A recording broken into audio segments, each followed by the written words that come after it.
Hello my dear students, आप सभी का एक बार फिर से आपके अपने यूट्यूब चैनल आनंद एजुकेशन पॉइंट में आपका हार्दिक स्वागत है।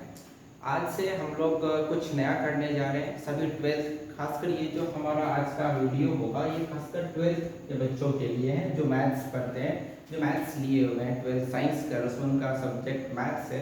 तो उनके लिए खासकर ये बहुत ही इम्पोर्टेंट वीडियो है, क्योंकि हमने आज से आपके लिए एक नया टॉपिक स्टार्ट किया है जो कि देखने में तो छोटा लगता है, लेकिन आपका वो मार्किंग टॉपिक है। यदि आपको उस पर कमांड नहीं है तो उससे ऑब्जेक्टिव भी अच्छे आते हैं, उससे सब्जेक्टिव भी अच्छे आते हैं, तो आपको उसकी अच्छी पकड़ होनी चाहिए। बाकी हमारे ऑफलाइन बैच में हम कैलकुलस को तो आगे कर ही रहे हैं, वहाँ हमारा कैलकुलस चल रहा है, तो हमने सोचा कि ऑफलाइन में हम कैलकुलस चला रहे हैं और ऑनलाइन के थ्रू आपको हम जो हमारा सेकेंड वॉल्यूम है मैथमेटिक्स का, चाहे वह एनसीईआरटी हो या फिर केसीसी ना, जो सेकेंड वॉल्यूम है उसमें हमारा एक टॉपिक है वेक्टर। चाहे आर.डी. शर्मा कोई भी आप बुक लीजिए, उसका जो सेकेंड वॉल्यूम है उसमें वेक्टर हमारा एक टॉपिक है मैथ्स में। तो मैंने सोचा कि ये जो टॉपिक है वेक्टर, ये मैं आपको ऑनलाइन के थ्रू आपको दूं ताकि आप इसको भी कंप्लीट कर लीजिए। और साथ में हमारा ऑफलाइन में कैलकुलस चल रहा है, क्योंकि कैलकुलस आपको पता है कि हमारे एग्जाम में 44 मार्क्स का आता है, तो वो इम्पोर्टेंट तो है ही, लेकिन इसको भी हम इग्नोर नहीं कर सकते क्योंकि ये भी हमारे लिए उतना ही इम्पोर्टेंट है। तो इसको मैं आपको ऑनलाइन के थ्रू दे रहा हूँ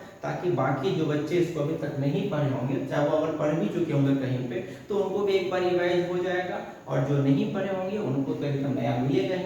और हम इस टॉपिक में बच्चे पूरे जीरो लेवल से स्टार्ट करेंगे। हम ये मानेंगे कि आपको वेक्टर कुछ नहीं आता, आपको स्टार्टिंग से लेके एकदम अच्छे लेवल तक, आपके एग्जामिनेशन लेवल तक, उससे भी थोड़ा ऊपर लेवल, ताकि आपके एग्जाम में ना ही ऑब्जेक्टिव छूटे और ना ही सब्जेक्टिव छूटे, और आपको इस टॉपिक का अच्छे से कमांड हो जाए। एक लंबी सीरीज बनेगी, इसकी पार्ट बाय पार्ट बनेगी, और एकदम जीरो लेवल से आपको हम पूरे अच्छे तरीके से बताएंगे ताकि आपको इस चैप्टर में कोई प्रॉब्लम नहीं है। और कैलकुलस हमारा ऑफलाइन में चल रहा है, तो आप दोनों तरीके से अपनी तैयारी को पुख्ता कीजिए ताकि हमारा जो अगले 4 महीने का टारगेट है, क्योंकि आपको पता है कि अब अक्टूबर आ चुका है, अगले ठीक 4 महीने बाद फरवरी में हमारी एग्जाम होगी, तो अभी से उसकी प्रिपरेशन स्टार्ट की जाए ताकि हम दोनों छोर से, चाहे वो ऑब्जेक्टिव हो चाहे वो सब्जेक्टिव हो, हम दोनों तरीके से अपनी तैयारी को अच्छे ढंग से दिशा दे पाए और अच्छा मार्क्स प्राप्त कर पाए। ठीक है, तो सभी को वेलकम है आपके अपने परिवार आनंद एजुकेशन पॉइंट में। और चलिए हम स्टार्ट करते हैं। आज का अपना टॉपिक है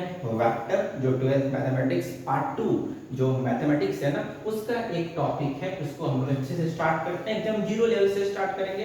सभी को इससे मैं रिक्वेस्ट करूंगा कॉपी पेन जरूर साथ में रखिए, जो भी मैं यहाँ पे लिखवाऊंगा आप उसे नोट डाउन करते रहिए।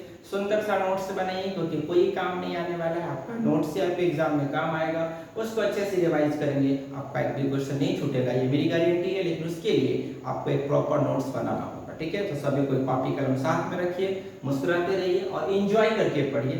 मैथमेटिक्स एक एंजॉय सब्जेक्ट है जिसको एंजॉय करके पढ़ना है, टेंशन नहीं लेना, आपको हर चीज मैं खुद क्लियर कर दूंगा। ठीक है, चलिए स्टार्ट करते हैं। हमारा टॉपिक है वेक्टर। तो सबसे पहला बात बच्चे, आपका इसका बेसिक स्टार्ट होता है। वेक्टर की मैं बात करूं तो इसकी सबसे बेसिक स्टार्ट होती है बच्चे, एक टॉपिक है जिसका नाम है फिजिकल क्वांटिटी। एकदम ध्यान से देखते जाइए सबको, एकदम जीरो लेवल से स्टार्ट कर रहा हूं। फिजिकल क्वांटिटी, इस वेक्टर का जो हमारा पहला टॉपिक है वो है फिजिकल क्वांटिटी। याद रखेंगे, इसको हम लोग बच्चे शॉर्टकट में PQ भी लिखते हैं। P मतलब फिजिकल, Q मतलब क्वांटिटी, है ना।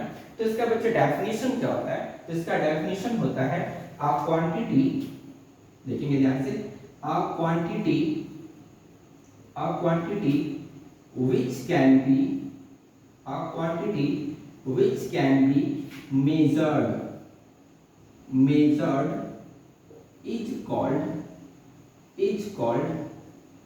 physical quantity, is called physical quantity. एक बार फिर से देखेंगे, क्योंकि हमारा कॉन्सेप्ट जितना चल रहा होगा बच्चे क्वेश्चन बनाने में उतना ही अच्छा लगेगा। देखिए क्या बोला गया कि a quantity which can be measured, एक ऐसी क्वांटिटी जिसे हम मेजर कर सकते हैं। आपको पता है कि मेजर क्या होता है? मापना, जिसे माप सकते हैं, मेजर कर सकते हैं। उन सारे क्वांटिटी को बच्चे हम क्या कहते हैं? Physical quantity.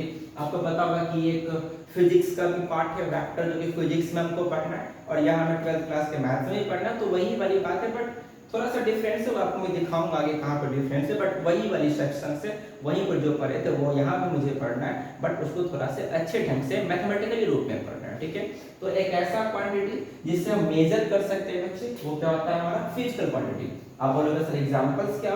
देखिए ध्यान से बच्चे, एग्जांपल की हम बात करें तो मास, मास को मेजर कर सकते हैं ना, जैसे कि हम चीनी लेने गए तो चीनी को मेजर कर सकते हैं, वो 2 केजी है कि वो 1 केजी है, वो मतलब आधा केजी है, उसको मेजर कर सकते हैं। जिसको जिस क्वांटिटी को मेजर कर सकते हैं बच्चे, वे सारे के सारे क्या कहलाते हैं, फिजिकल क्वांटिटी। जैसे कि मास हो गया। आप कुछ और भी बोल सकते हो, सर लेंथ भी तो होगा, यस बिल्कुल होगा।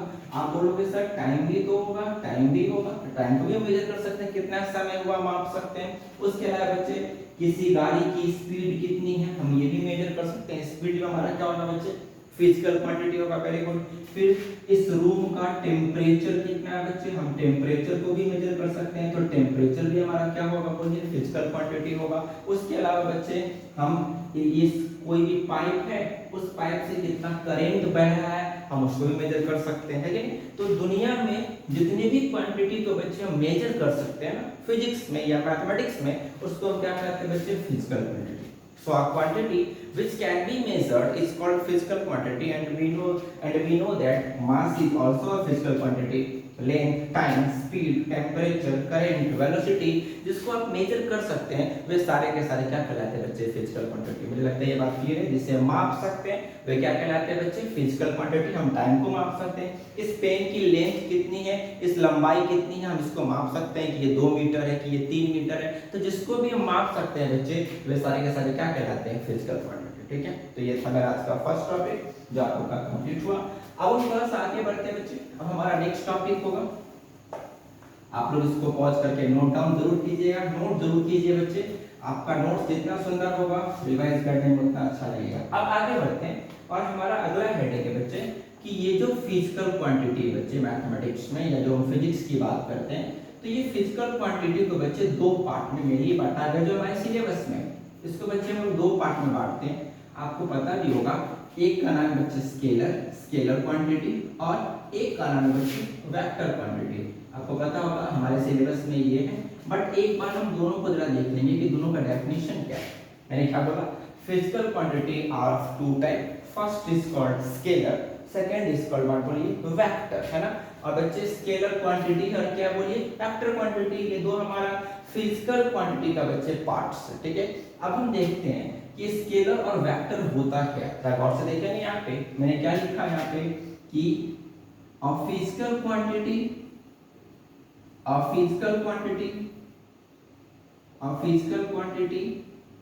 which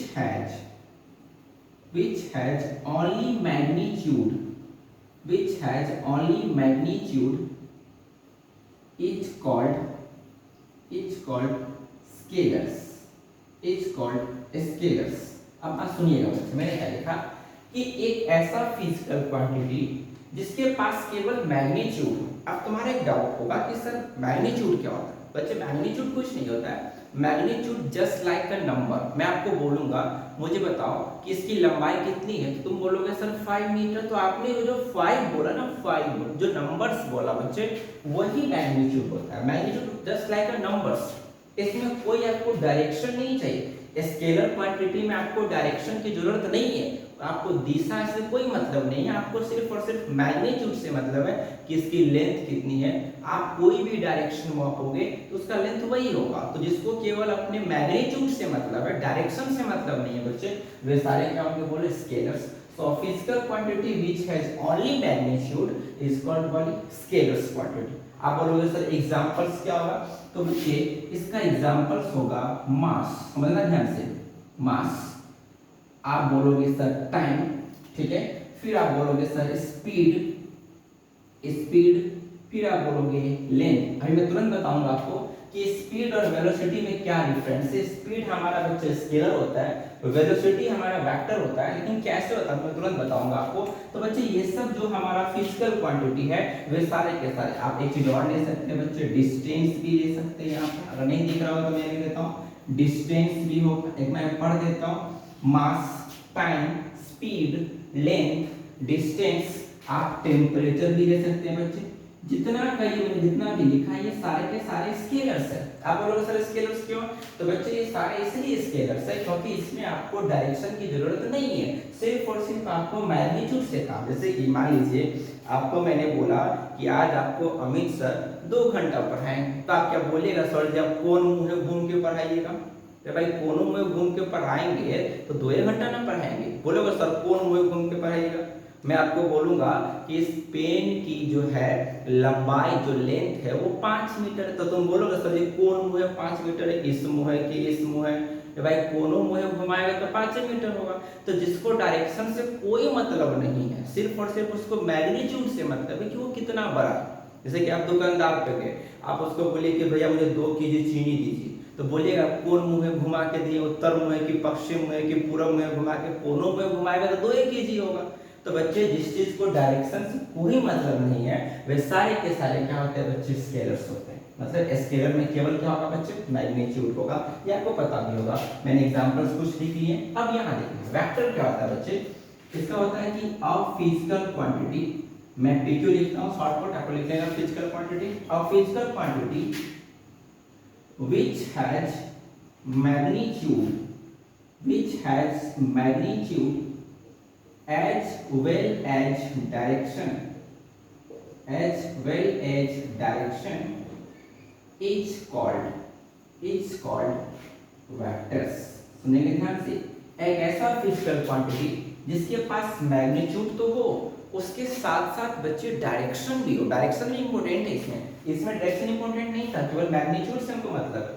लेकिन वेक्टर्स में बच्चे आपको मैग्नीट्यूड भी चाहिए और उसके साथ साथ आपको डायरेक्शन भी चाहिए। अब तुम बोलोगे सर ये बात कैसे होगा? जैसे कि देखिए मैंने आपको बोला कि आप जाइए और अपने घर का जो आपका मेन गेट है उसको खोलिए, तो आप उस पर जैसे कि मान लीजिए एक इंसान गया और उस गेट को खोल रहा है, वो तो फोर्स तो लगा रहा है भाई, उसके पास जितना ताकत होगा 20 न्यूटन, 50 न्यूटन, 100 न्यूटन का, वो अपना फोर्स लगा रहा है। लेकिन उसे ये बात बताना जरूरी है कि बच्चे तुम्हें फोर्स जो लगाना है ना वो पीछे की हो, तभी तो गेट खुलेगा ना। अब आए तो जाके वो फोर्स लगा रहा है और आगे धकेल रहा है, क्या कभी गेट खुलेगा उसे? बताओ। तो पीछे की ओर धकेलना है तब जाके आपका गेट खुलेगा। तो वहां पर बच्चे फोर्स भी काम आए, आप कितना फोर्स लगा रहे हैं, मतलब मैग्नीट्यूड हुआ वो 50, 100 जितना आप लगा रहे हैं, खासकर जो आपने पीछे की ओर जैसे किया वही बच्चे हमारा क्या है बोलिए, डायरेक्शन है। तो बच्चे जो हमारा फोर्स होता है ना, जो बल होता है ना, वो हमारा क्या होता है बच्चे बोलिए, वो हमारा वेक्टर क्वांटिटी होता है। क्योंकि फोर्स लगाने में बच्चे हमको क्या लगता है बोलिए,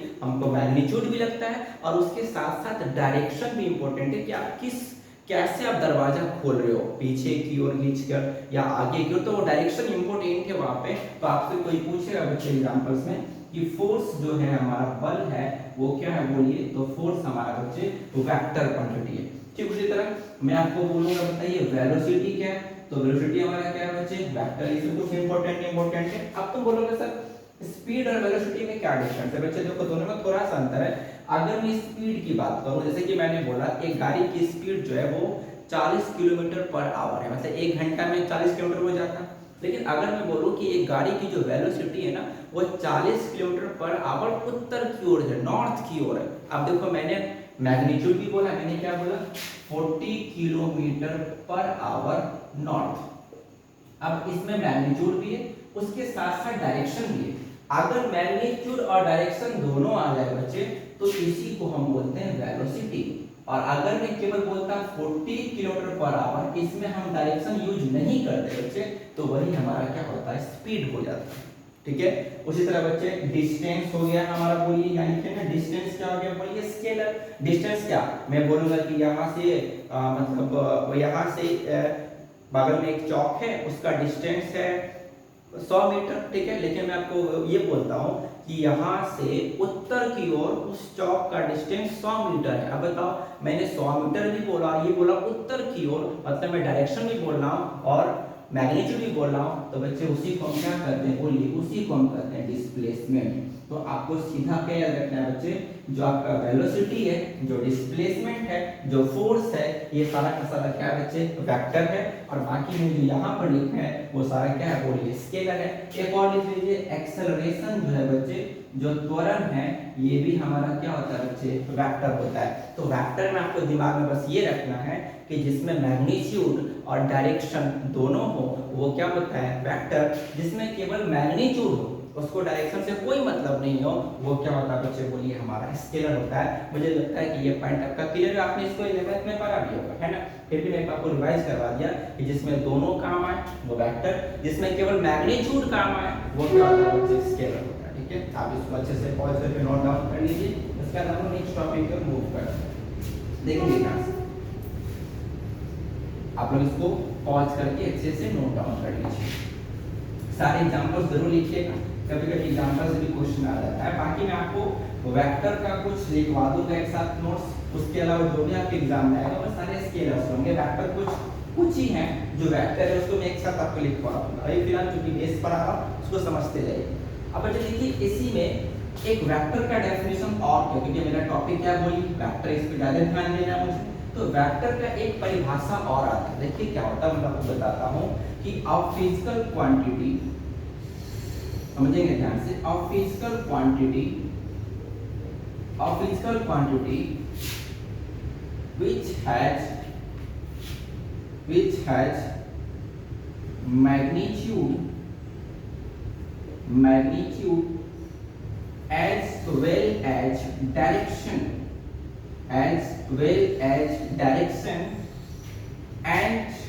and also obeys the triangle law of vector addition. अब ये बात को ध्यान से सुनेंगे, क्या बोला गया कि अब फिजिकल क्वांटिटी एक ऐसा फिजिकल क्वांटिटी जिसके पास मैग्नीट्यूड हो, अभी मैंने पढ़ा है, जिसके पास मैग्नीट्यूड भी हो, जिसके पास डायरेक्शन भी है ना, और उसके साथ साथ बच्चे एक आपको मैं आगे पढ़ाऊंगा, अब ये लो आपको पढ़ाऊंगा आगे मैं अभी तुरंत इसके बाद जो 2 क्लास बाद आपको इसके बारे में पढ़ाऊंगा, लेकिन अभी जो कि बेस बता रहे थे केवल अभी इसको ध्यान में रखिए कि मैग्नीट्यूड भी हो, डायरेक्शन भी हो, और उसके साथ साथ एक आपको लॉ पढ़ाऊंगा ट्रायंगल लॉ ऑफ एडिशन, जिसे मैं पढ़ाऊंगा मैं, जो ट्रायंगल लॉ ऑफ एडिशन को फॉलो करे, जो पालन करे, और ओबे का हिंदी क्या होता है पालन करना, जो triangle law of vector addition को पालन करे उसको हम क्या बोलते हैं बच्चे, वेक्टर बोलते हैं। हाँ, एक यहीं पर बच्चे क्वेश्चन आ जाता है कि मैंने आपको लिखवाया था कि करंट जो है, सॉरी गौर करेंगे ध्यान से, जो करंट है बच्चे मैंने आपको क्या लिखवाया कि करंट स्केलर है, जबकि आप पूछोगे कि सर आप कैसे बता दिए करंट स्केलर, क्योंकि करंट में तो दिशा तो है, डायरेक्शन तो है, क्योंकि आप पढ़े हैं 10th क्लास में जो करंट का जो डायरेक्शन होता है वो प्लस से माइनस की ओर है ना, पॉजिटिव से नेगेटिव की ओर, तो सर उसके पास तो डायरेक्शन भी है, और करंट के पास तो मैग्नीट्यूड है कि 5 एम्पियर की धारा बह रही है कि 6 एम्पियर की धारा, तो वो तो उसके पास मैग्नीट्यूड भी है सर, और डायरेक्शन तो है प्लस से माइनस, फिर भी आप बोल लो कि ये स्केलर है। तो बच्चे जो करंट है वो स्केलर इसीलिए है क्योंकि करंट जो है बच्चे वो triangle law of vector addition को फॉलो नहीं करता है, इसीलिए ये लाइन जोड़ना बहुत जरूरी था कि जरूरी नहीं कि जिसके पास मैग्नीट्यूड और डायरेक्शन है वही वेक्टर हो जाएगा, उसके साथ साथ ये दोनों तो होना ही चाहिए बच्चे, उसके साथ साथ triangle law of vector addition को भी फॉलो करना चाहिए। ये जो करंट है ना वो triangle law of vector addition को फॉलो नहीं करता है, इसीलिए बच्चे ये जो करंट है ना वो वेक्टर नहीं है, वो क्या है बच्चे स्केलर है, क्योंकि आप करंट में मैथमेटिक्स की तरह जोड़ते हैं 5 एम्पियर प्लस 2 एम्पियर बराबर 7 एम्पियर, ये सीधा सीधी जुड़ गया, इसीलिए ये वेक्टर लॉ को फॉलो नहीं किया।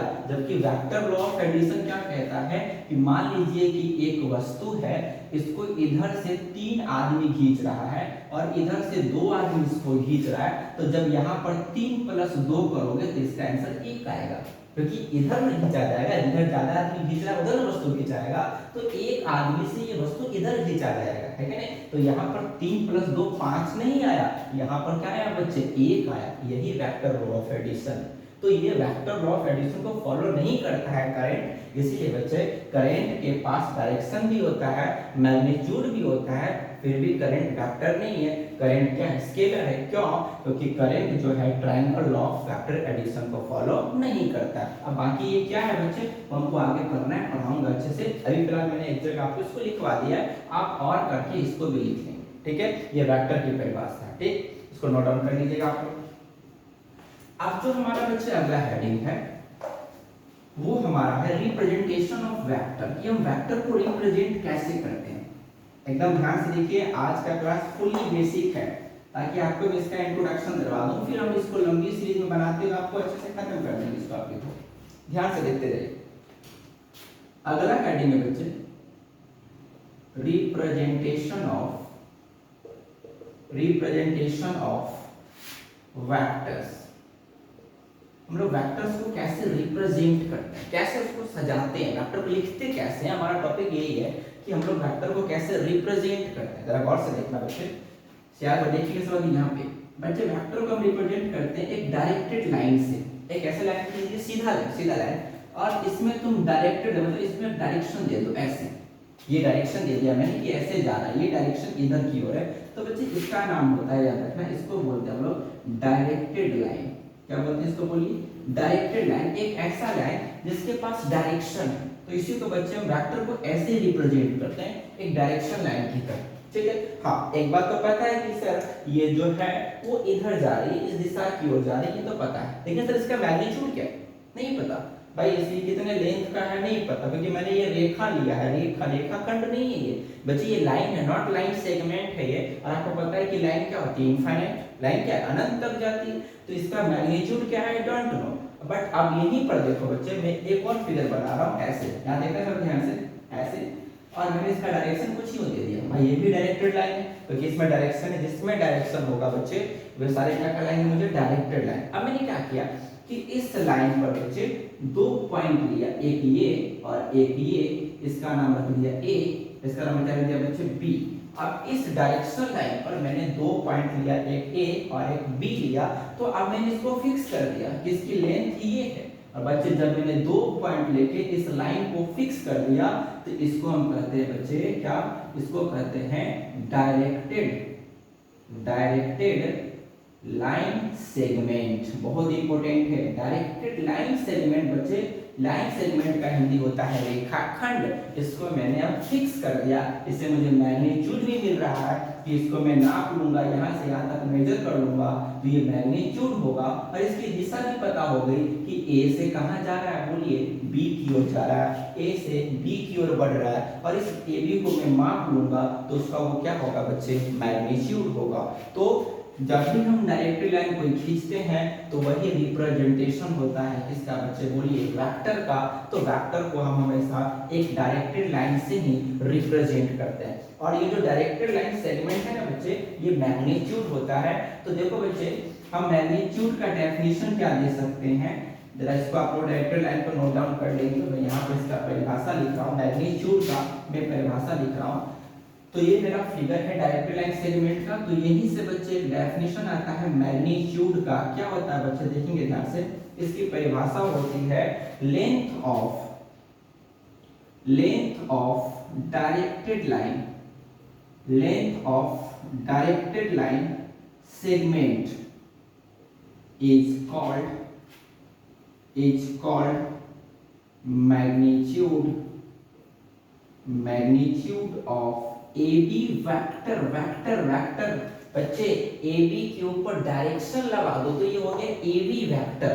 तो सुनना ध्यान से, CD के ऊपर डायरेक्शन लगा दो क्या कहेंगे, CD वेक्टर, क्योंकि इसमें डायरेक्शन लग गया, डायरेक्शन, और जिसमें डायरेक्शन होगा वो क्या होगा बच्चे, वेक्टर होगा। Very good. मैं PQ के ऊपर ऐसे लाइन खींच दूं, क्या पढ़ेंगे इसको, PQ वेक्टर। Very good. तो बच्चे length of directed line segment, ये जो डायरेक्टेड लाइन सेगमेंट है इसका जो लेंथ है, लेंथ क्या होगा सर, ए से बी को माप लो वही तो लेंथ होगा ना। तो length of directed line segment is called, बच्चे मैं यहाँ से लेके यहाँ का जो मेजर करूंगा लेंथ को, इसी को हम क्या कहते हैं, मैग्नीट्यूड ऑफ वेक्टर AB।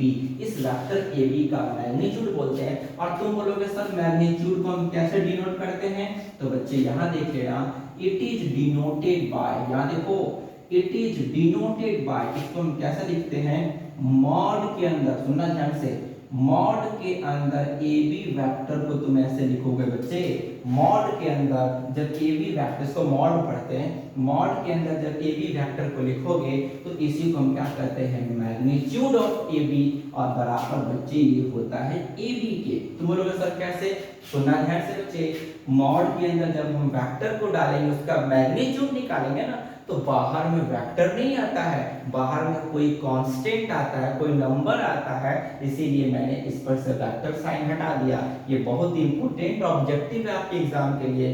पूछेगा मॉड में वेक्टर ए बी बराबर 4 ऑप्शन दे देगा आपको, उसमें से आपको इसको टिक कर लेना है। क्यों बच्चे, जब हम मॉड के अंदर वेक्टर डालते हैं ना तो आंसर हमारा वेक्टर में नहीं आता, डायरेक्शन के साथ नहीं आता है, आंसर हमारा कोई नंबर आएगा। मैं आगे आपको दिखाऊंगा, इसको क्वेश्चन भी करवाऊंगा आगे, इसका आपको इसका कॉन्सेप्ट भी बताऊंगा, इससे बहुत सारे क्वेश्चन भी प्रैक्टिस करवाऊंगा। अभी फिलहाल ये समझिए कि मॉड के अंदर बच्चे जब हम किसी वेक्टर को डालते हैं तो उसे क्या कहते हैं, मैग्नीट्यूड। लेकिन जब बाहर आंसर निकलेगा ना बच्चे तो वेक्टर नहीं निकलेगा, कोई कांस्टेंट निकलेगा, कोई नंबर निकलेगा। इसीलिए मैंने यहाँ पर डायरेक्शन नहीं दिया, सीधा ए बी लिख दिया, मतलब कोई नंबर आएगा। ठीक है बात। तो बच्चे length of directed line segment, जो उसका जो लेंथ होता है उसे हम क्या कहते हैं बच्चे, मैग्नीट्यूड। और इसको हम डिनोट कैसे करते हैं बोलिए, मॉड के अंदर जब हम ए बी वेक्टर को डालते हैं और बाहर मुझे सिर्फ ए बी मिलता है, डायरेक्शन नहीं, सिर्फ ए बी मिलता है, सिर्फ मैग्नीट्यूड मिलता है, तो बच्चे उससे हम क्या करते हैं, magnitude of vector A B. ठीक है, मुझे लगता है ये बात क्लियर है। ठीक है, इसको याद रखेंगे, इंपॉर्टेंट ऑब्जेक्टिव है, पूछ देगा एग्जाम में। ठीक है, इसको अच्छे से अंडरलाइन कर लेंगे, नोट डाउन कीजिए, फिर मैं आगे आपको कुछ और बताता हूँ। पॉज करके अच्छे से नोट्स बनाइए, और यदि आपको समझ में कोई बात नहीं आए तो आप मुझे कमेंट भी कर सकते हैं बाद में कि सर ये लाइन फिर से समझा दीजिए, तो मैं आपको उसको फिर से समझा दूंगा। ठीक है, अब एक बात और समझिए कि बच्चे अ वेक्टर इज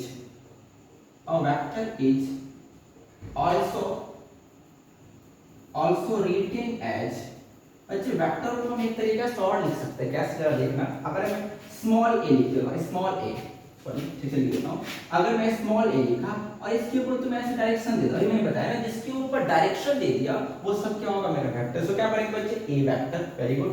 मैंने लिखा डी, डी के ऊपर डायरेक्शन दे दो, क्या हो गया, डी वेक्टर, वेरी गुड। मैंने बोला पी, डायरेक्शन दे क्या होगा, पी वेक्टर। हाँ, अगर मैं बोलूं आपको ए के अंदर, मॉड के अंदर ये वेक्टर, अब क्या करेंगे इसको, और उसको पढ़ना सीखो। ये क्या बच्चे, हाँ वेरी गुड, ये है मैग्नीट्यूड ऑफ ए वेक्टर। क्या करेंगे इसको, मैग्नीट्यूड ऑफ ए वेक्टर, इसको पढ़ना सीखो बच्चे पहले, that is called magnitude of A vector. और बच्चे जब बाहर आंसर मिलेगा तो बताओ तो क्या इसमें डायरेक्शन लाइन रहेगा, डायरेक्शन रहेगा, नो सर, बाहर सिर्फ और सिर्फ क्या आएगा, ए आएगा। बस ये तो सीखना है। अगर मैं मॉड के अंदर बच्चे डी को रख दूं ना तो क्या करेंगे इसको, magnitude of D vector, very good. और बाहर मुझे सिर्फ क्या मिलेगा बच्चे, डी मिलेगा।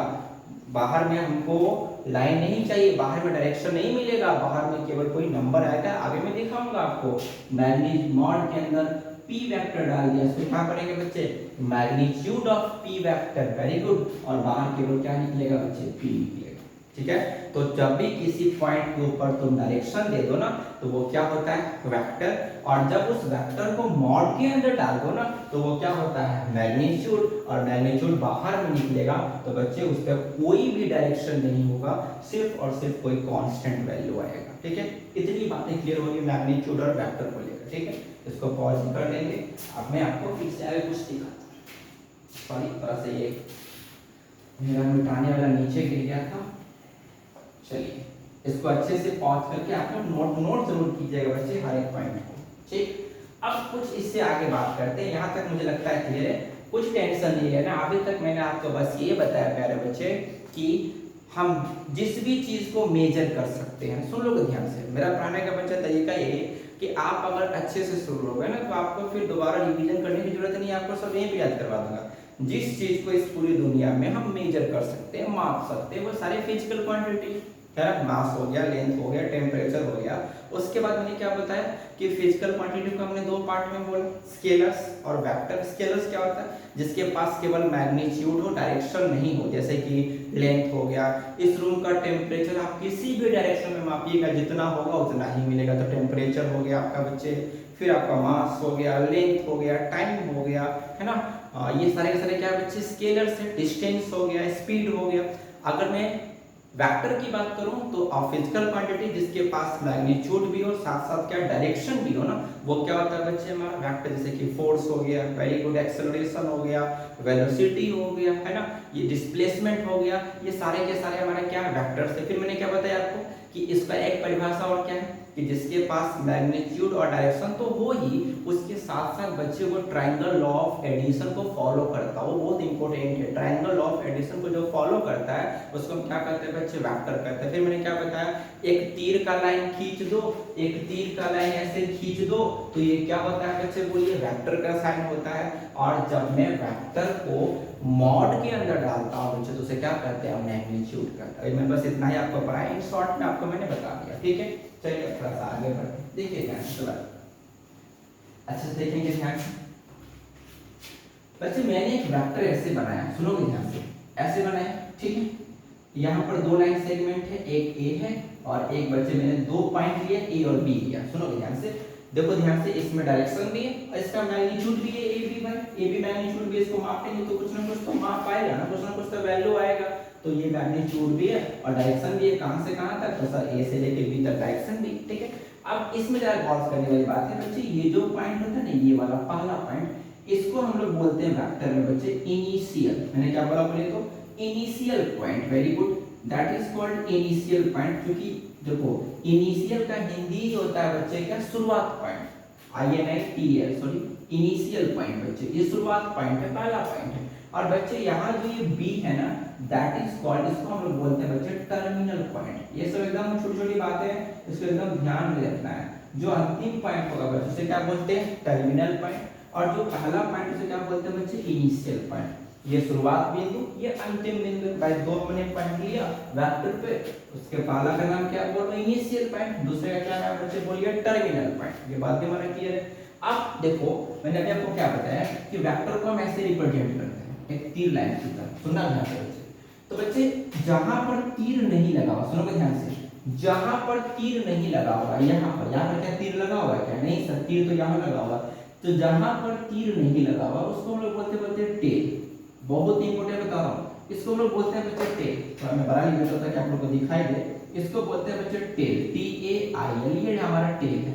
और बच्चे जहां पर तीर का चिन्ह लगा है ना, यहाँ पर, इसको हम लोग बोलते हैं बच्चे हेड, HEAD, हेड। इसको शीर्ष, इसको पृष्ठ, ये टेल और ये हेड। मैंने अभी तक आपको दो बार बताया। अगर मैंने वेक्टर खींचा, उस पर मैंने दो पॉइंट लिया, तो पहला पॉइंट को क्या बोलेंगे, इनिशियल पॉइंट, दूसरे पॉइंट को क्या बोलेंगे, अंतिम पॉइंट को क्या बोलेंगे, टर्मिनल पॉइंट। और आपको पता है कि इसमें डायरेक्शन भी है, ए से लेकर बी तक। अगर मैंने वेक्टर का एक सिंपल सा नोटेशन बनाया, एक तीर का चिन्ह खींचा, तो बच्चे जिस तरफ तीर का चिन्ह नहीं है वो क्या होगा, टेल, और जिस तरफ तीर का चिन्ह है वो क्या होगा बच्चे, हेड। इतना बात क्लियर है, टेल हेड, तीर वाला हेड, बिना तीर वाला टेल, ठीक है। चलो ये बात हमारा क्लियर है। अब अगला हम देखते हैं बच्चे, एक क्वेश्चन हम लेते हैं जो कि ग्राफिकली, इसको अच्छे से नोट डाउन कर लेंगे। अब मैं एक क्वेश्चन आपको बताने जा रहा हूं कि ग्राफिकली हम वेक्टर को कैसे बनाते हैं। ये आपके एनसीईआरटी के क्वेश्चन भी है, आपके केसीसी में भी क्वेश्चन भी है, हर बुक में एक क्वेश्चन मिलेगा आपको। एक मैं क्वेश्चन देता हूं, तो इसी की देखिएगा ध्यान से। क्वेश्चन क्या है, रिप्रेजेंट ग्राफिकली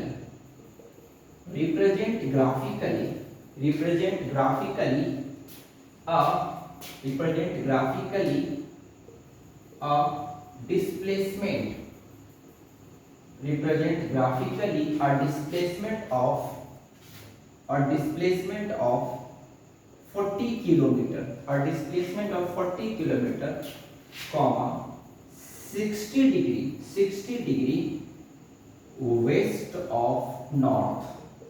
अच्छे, बहुत इंपॉर्टेंट क्वेश्चन है, एकदम ध्यान से समझेंगे। इसको मुझे ग्राफिकली रिप्रेजेंट करना है कि रिप्रेजेंट ग्राफिकली और डिस्प्लेसमेंट को मुझे ग्राफिकली रिप्रेजेंट करना है। और डिस्प्लेसमेंट का वैल्यू क्या दिया बच्चे, 40 किलोमीटर, और वो 60 डिग्री वेस्ट ऑफ नॉर्थ। अब सबसे पहली बात है ना कि बच्चे इसको समझ नहीं पाते कि इसका मीनिंग क्या है। बच्चे वेस्ट ऑफ नॉर्थ का मतलब होता है उत्तर से पश्चिम। हमको उत्तर से पश्चिम आना है, इसका नहीं पढ़ेंगे पश्चिम से उत्तर, नहीं, अंतिम से पढ़ेंगे उत्तर से पश्चिम। हाँ अगर ऐसा लगा ना वेस्ट टू नॉर्थ, सुनो ध्यान से, वेस्ट टू नॉर्थ, तब हम पढ़ते हैं क्या, पश्चिम से उत्तर जा रहा है। लेकिन यहाँ पर क्या है, वेस्ट ऑफ नॉर्थ, मतलब उत्तर से पश्चिम।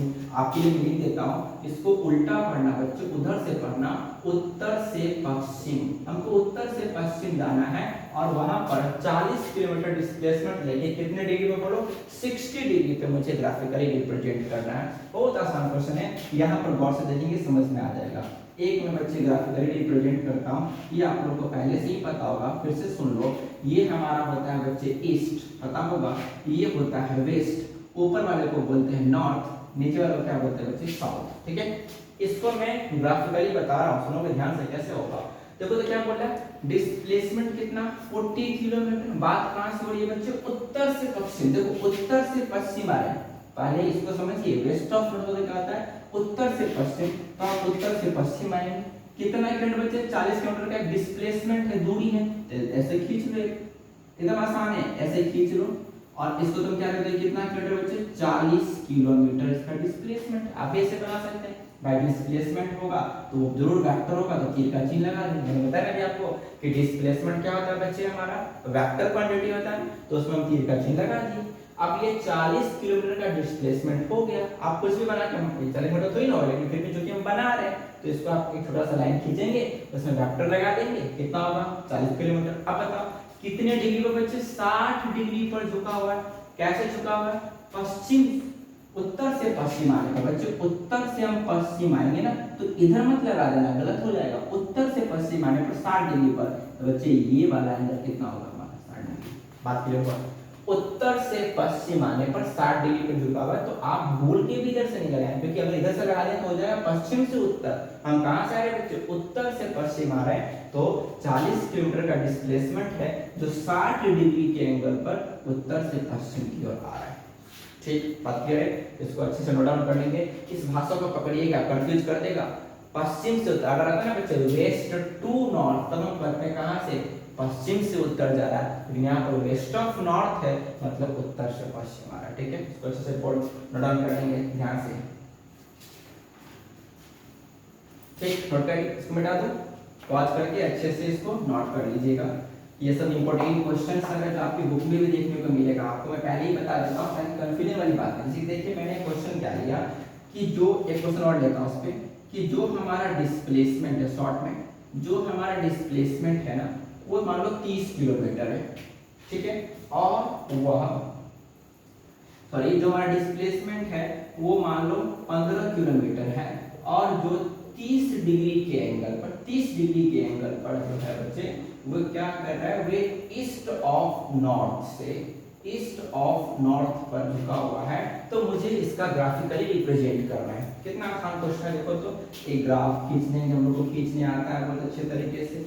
आपको पता होगा कि उधर हमारा क्या होगा बच्चे, ये हमारा ईस्ट है, ये हमारा वेस्ट है, ऊपर नॉर्थ है, नीचे बोलो क्या बच्चे, साउथ है। Very good. अब देखो तो ध्यान से क्या बोला गया, 15 किलोमीटर हमको खींचना है। तो क्या करेंगे, ईस्ट ऑफ नॉर्थ, उल्टा करो, उत्तर से कहा जाता है बच्चे पूरब, उत्तर से पूरब, उत्तर से पूरब। कितना किलोमीटर बच्चे, 15 किलोमीटर। तो पहले तुम लाइन खींच लो, क्योंकि डिस्प्लेसमेंट की बात हो रही है तो वेक्टर होगा, तो तीर का चिन्ह लगा दो इस पर। कितना होगा बच्चे, बोलो 15 किलोमीटर मान लीजिए है। कितना डिग्री पर बच्चे, 30 डिग्री पर। कहां से, उत्तर से पश्चिम, तो उत्तर से पश्चिम आने पर 30 डिग्री पर, तो ये वाला हो जाएगा बच्चे कितना डिग्री, 30 डिग्री हो गया। ये क्वेश्चन के वेक्टर का बहुत इंपॉर्टेंट क्वेश्चन है, आपके बुक में मिलेगा आपको, है ना। तो बस पॉइंट को पकड़ना है, उत्तर से पश्चिम आ रहा, तो 30 डिग्री यहाँ लगाएंगे ना कि नीचे लगाएंगे। अगर नीचे लगा देंगे तो क्या हो जाएगा बच्चे, बोलो क्या होगा, वो पूरब से उत्तर हो जाएगा, लेकिन हमको आना है उत्तर से पूरब, इसलिए यहाँ पर होगा। बाकी आपको ये खींचने आता है, लकीर खींच दीजिएगा, जितना देना होगा दे दीजिएगा, बस लास्ट वाले को ध्यान से पढ़ के आपको एंगल लगाते हैं। ठीक, मुझे लगता है कि ये टाइप हमारा क्लियर है, आपके बुक में मिलेगा, इसको देखिएगा, बन जाएगा आराम से। ठीक, चलिए ये था बच्चे हमारा इसका ग्राफिकली रिप्रेजेंटेशन, इसको बढ़िया से देख लीजिए। अब हम अगला स्टार्ट कर रहे हैं आपके लिए।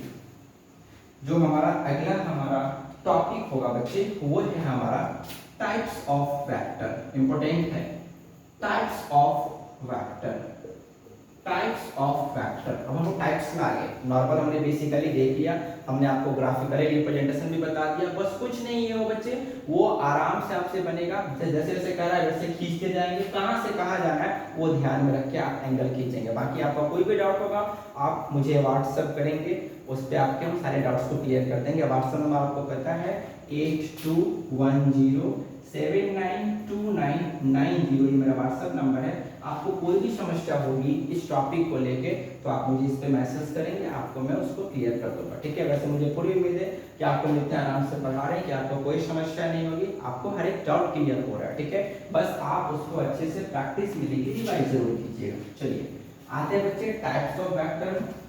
सबसे पहले बच्चे हमारा वेक्टर जो हमको पढ़ना है उसका नाम है बच्चे यूनिट वेक्टर।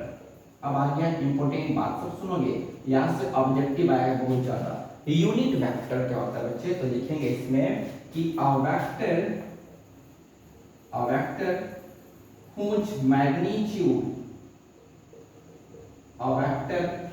magnitude is 1। एक ऐसा वेक्टर जिसका मैग्नीट्यूड क्या हो बच्चे 1। आपको मैं फिर बता दूं, मैग्नीट्यूड कुछ नहीं है बच्चे, बस एक नंबर है, नंबर। आप देख रहे हैं ना मैग्नीट्यूड कितना आ रहा है 1, और 1 क्या होता है बच्चे, नंबर होता है। तो मैग्नीट्यूड कुछ नहीं है, बस एक ये नंबर्स को शो करता है। इस मार्कर का लेंथ 2 मीटर है ना, तो मैंने 2 बोला ना, 2, वही 2 क्या है बच्चे, मैग्नीट्यूड। ठीक है, तो बच्चे a vector whose magnitude is 1, ऐसा वेक्टर जिसका मैग्नीट्यूड 1 हो ना, वो क्या होता है बच्चे, बोलिए यूनिट वेक्टर होता है। Very good. अब देखो ध्यान से बच्चे, अब मैं इसको थोड़ा समझाता हूँ, यहाँ पर देखना। जैसे कि मानिए ये स्टार पॉइंट है, इंपॉर्टेंट पॉइंट है, वो देखेंगे ध्यान से कि अगर कोई बच्चे ए वेक्टर है, आपको पता नहीं वेक्टर ए के ऊपर मैंने क्या लगा दिया, डायरेक्शन। तो ये बच्चे क्या बोलिए, ये हमारा वेक्टर दिया हुआ। तो मान लीजिए कि ए कोई हमारा वेक्टर है, ए वेक्टर है बच्चे, तो बच्चे यूनिट ऑफ वेक्टर जो होगा ना, सुनो ध्यान से, यूनिट ऑफ वेक्टर ए होगा बच्चे, यूनिट ऑफ जो वेक्टर ए होगा उसको हम लोग बच्चे ऐसे लिखते हैं, ए के ऊपर ऐसे लगा दो, सुनो ध्यान से, ए के ऊपर ये वाला साइन, इसको हम लोग पढ़ते हैं बच्चे ए कैप। क्या पढ़ते हैं बच्चे, इसको बोलिए ए कैप, कैप ऊपर से ऐसे लगा दो, इसको पढ़ते हैं कैप, कैप, तो उसको पढ़ेंगे ए कैप। तो बच्चे ए कैप से हम किसको डिनोट करते हैं बच्चे, बोलिए यूनिट वेक्टर को। Very good. तो a vector whose magnitude is 1, एक ऐसा वेक्टर जिसका मैग्नीट्यूड क्या हो बच्चे 1 हो, उसे हम क्या कहते हैं, बोलिए यूनिट वेक्टर। और ए कोई मेरा वेक्टर है बच्चे, तो यूनिट ऑफ वेक्टर ए को हम कैसे लिखते हैं, ए कैप से, इसको क्या पढ़ते हैं, ए कैप। तो अब आज के बाद आपको जहां भी ए कैप मिल जाए समझ जाइए किसकी बात हो रही है बच्चे, यूनिट वेक्टर की। Very good. और यहां से बच्चे एक फॉर्मूला आता है यूनिट वेक्टर का, आपको याद रखना है ये यूनिट वेक्टर, जिसको हम लोग ए कैप कहते हैं, ए कैप। हमें बताया क्या कहते हैं बच्चे, A cap. Very good, A cap. तो बच्चे यूनिट वेक्टर का फॉर्मूला क्या होता है, सुनोगे, वेक्टर ए, मैंने क्या बोला, वेक्टर ए बटा मैग्नीट्यूड ऑफ ए। बहुत इंपॉर्टेंट ऑब्जेक्टिव है, बहुत इंपॉर्टेंट ऑब्जेक्टिव है।